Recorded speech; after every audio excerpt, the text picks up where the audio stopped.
8-bit world. Pixels crashed onto a digital shore. All our records were scratched. Left alone, we were latchkey children, terrified of nuclear war. In the glow of the cathode ray, every game we play on our 2600. Into the vertical blank, our highest scores have been ranked. PacMan ST for the Atari ST, Bedroom Coded Classics, number 3. Is Robert Leong's PacMan ST, spelled as one word without the dash, the best pure Pac-Man clone on an Atari system? The Atari ST received an abundance of good Pac-Man clones in public domain, but the only commercial offering is the side-scroller Pac-Land. From Hackman to Miss Munchie to Pac-Man on Ease, there's no shortage of well-made gobble game clones for the Atari ST. Most of Atari's home machines got a good official Pac-Man clone or port.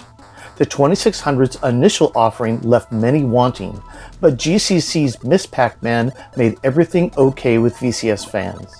The Atari 8-bit and 5200 each got a very good official port, with the 5200 using a slightly larger cartridge, which allowed for more graphics and intermissions. Both the Lynx and the Atari 7800 each received a very good official Miss Pac-Man port, but neither got an official original game port.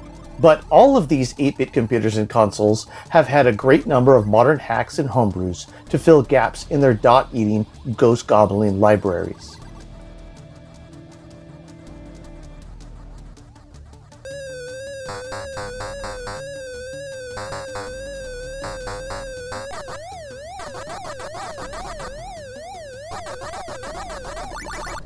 I've always been especially fond of the Atari 8-bit and Atari 7800 Miss Pac-Man ports, as they work very well with the 8-way stick and run at a speed that is comparable to the arcade.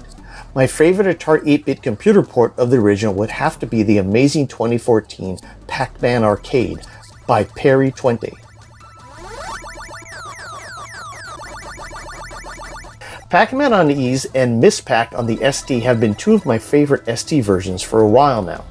The Ease soundtrack is amazing. Both play really well, and they only suffer from the maze not being proportionally correct. But both are very fun to boot up and play on a real machine.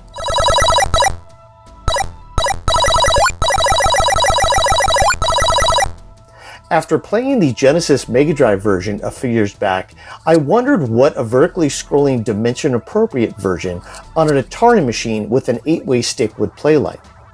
The only version I know of on an Atari console or computer that scrolls to create an accurate size maze is, you guessed it, Robert's PacMan ST. It compares very favorably to the other Atari console 8-bit computer and ST versions, and it might just be my new favorite and possibly the best looking version on an Atari machine.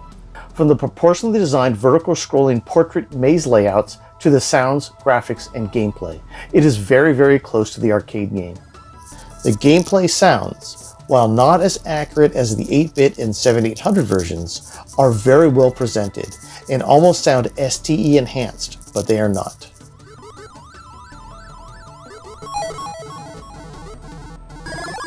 The graphics are improved over the original even in the classic mode, and in the modern mode it takes it all to another level. PacMan ST with its larger maze, more detailed graphics, shaded sprites, and very speedy hectic mode make it one of my current favorites. No matter the answer to this question of which is the best, PacMan ST by Robert Leong is a certified bedroom-coded, stone-cold classic.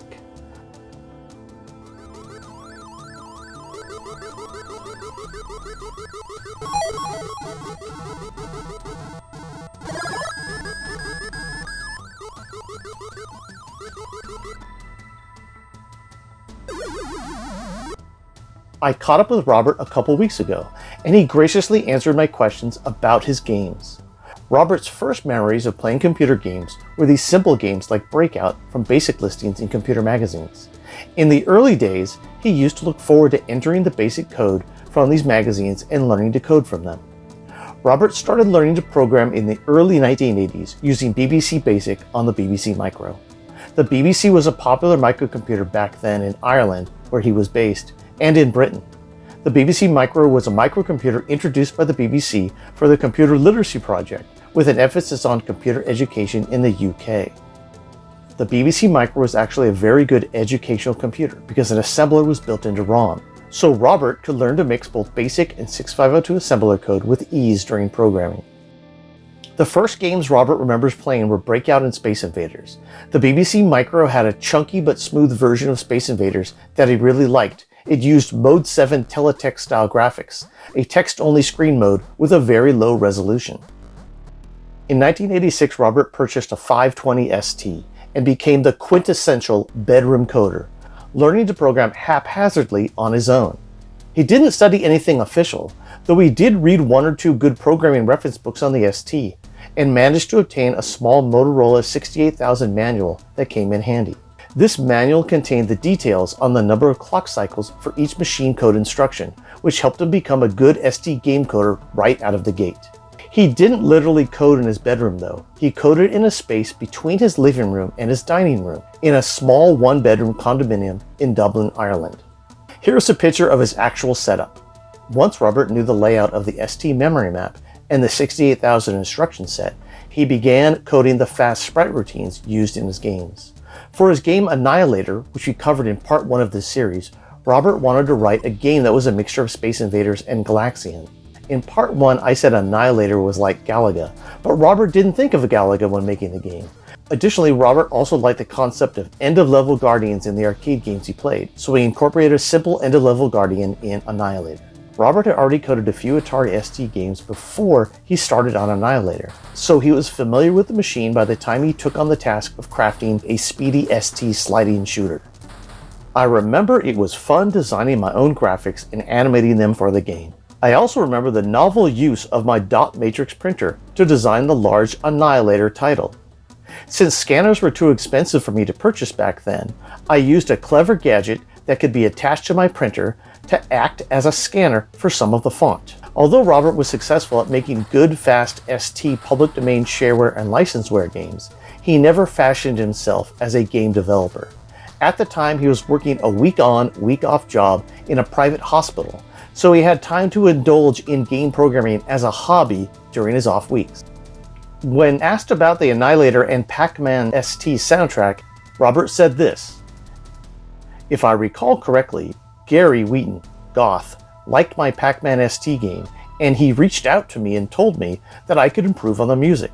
I totally agreed with him, so he was kind enough to revise the PacMan music for me, which I included in a revised version of PacMan ST. After that, when I wrote Annihilator, I asked for his help again with the music for that game."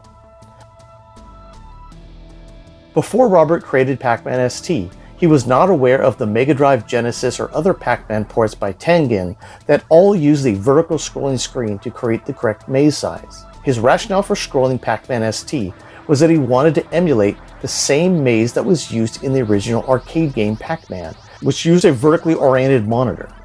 Scrolling the screen allowed him to implement a large vertical screen and, more importantly, keep the cute characters large, which he felt was a substantial part of Pac-Man's appeal.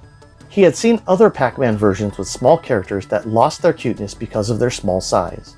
He admits that scrolling the screen did, of course, make the gameplay slightly more difficult too, which he thinks added to the gameplay appeal. After coding games for a number of years on the ST, more of which we'll cover in future episodes, he moved on to programming games on the PC.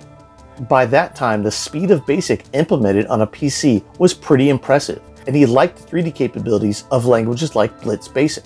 The games he programmed for the PC can be found on his current website.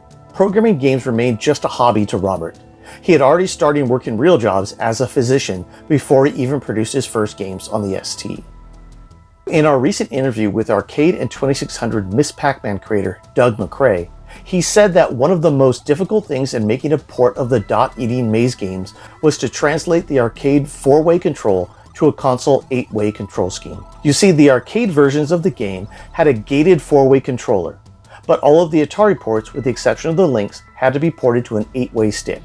This means when the player is moving up the screen, for example, and the joystick is pressed up and to the left, the code needs to make a decision to next move the player up or left. In the case of the Miss Pac-Man ports, GCC decided up and left meant left when the player is already moving up, and means up when the player is already moving left.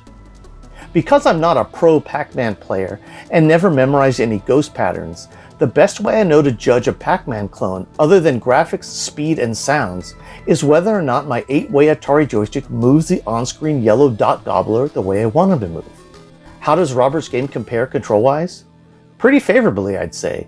I did get caught a few times missing my turn into a tight corner, but that's probably more of a Jeff problem than a Robert problem. What did the intelligentsia say back then about Pac-Man ST? The public domain roundup in page 6 New Atari User, issue 64, said that this was the closest to the real thing on the ST, and loved the cartoon intermissions. ST Format issue 26 gave it 83%, saying that the sprites are large, cheerful, and faithful to the original.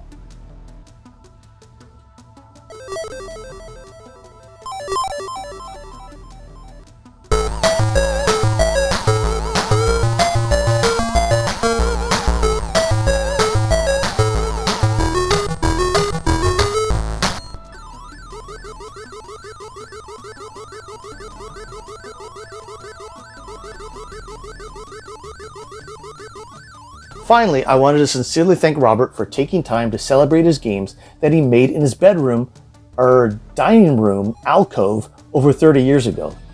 Robert told me he had great memories of programming games for the ST because it gave him an outlet for his creativity, and he enjoyed the camaraderie at the computer club in Dublin, Ireland, where the members demoed games and programs to each other.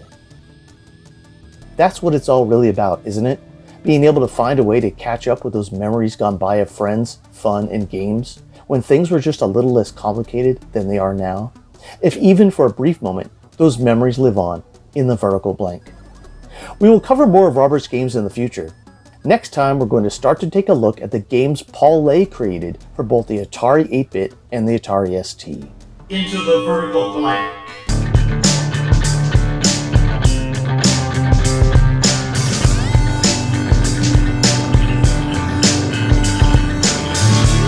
Programmed in BASIC, we explored 8-bit worlds. Pixels crashed onto a digital shore. All our records were scratched, left alone we were latchkey children, terrified of nuclear war. In the glow of the cathode ray, every game we play on our 2600 into the vertical blank, our highest scores have been ranked.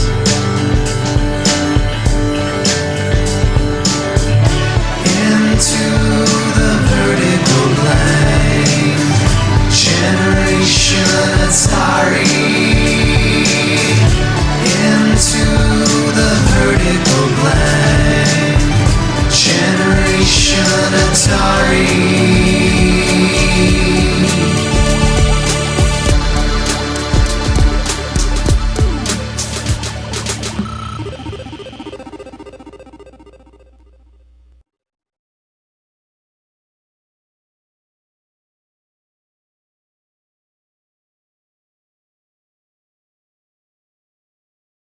An 8-Bit Rocket Studios production.